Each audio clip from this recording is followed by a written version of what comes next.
মাত্র ২৬ বছরের এক তরুণ যার সামনে ইউটিউবের অ্যালগরিদমও হেরে গিয়েছে। এ বছরের ২৫শে মে সকালে তার সাবস্ক্রাইবারের সংখ্যা পৌঁছে গেছে ৩৯৮ মিলিয়নে, মানে গড়ে প্রতি ৩-৪ সেকেন্ডে যোগ হয়েছে এক নতুন ফ্যান।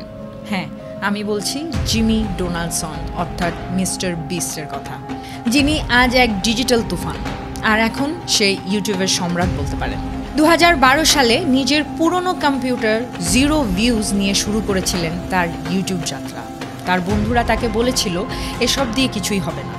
বিস্ট তখন উত্তর দেয়, যদি ভিডিওর আইডিয়া ভালো হয় তাহলে ভিউজ নিজে নিজেই আসবে। ২০১৭ সালের জানুয়ারি মাসে বিস্ট একটি ভিডিও বানায়। সেই ভিডিওতে দেখা যায় সে ১ থেকে ১ লক্ষ পর্যন্ত গণনা করেছে। My first really big one was when I counted to 100,000. এই চ্যালেঞ্জ পুরো করতে তার ৪০ ঘন্টা সময় লেগেছিল। গণনা করতে করতে এতটাই কাহিল হয়ে যায়, শেষ সংখ্যা বলার পর তিনি চেয়ারেই ঘুমিয়ে যান। এই রকম ইউনিক আইডিয়ার কারণে বিস্টের সেই ভিডিও রাতারাতি ভাইরাল হয়ে যায়।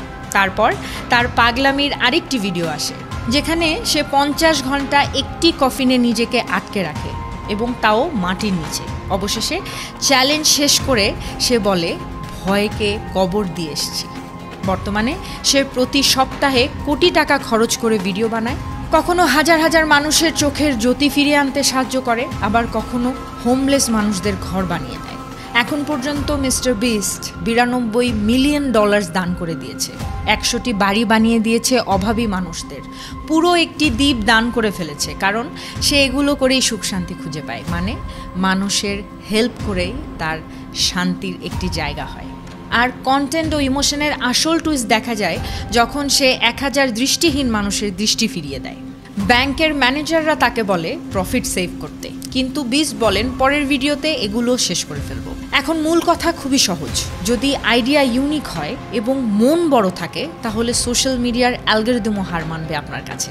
যদি আপনার মাঝেও এরকম পটেনশিয়াল থাকে, অবশ্যই সেগুলো দেখানোর চেষ্টা করুন, সেই সাথে মানবতাকে মনের ভেতর ধারণ করুন।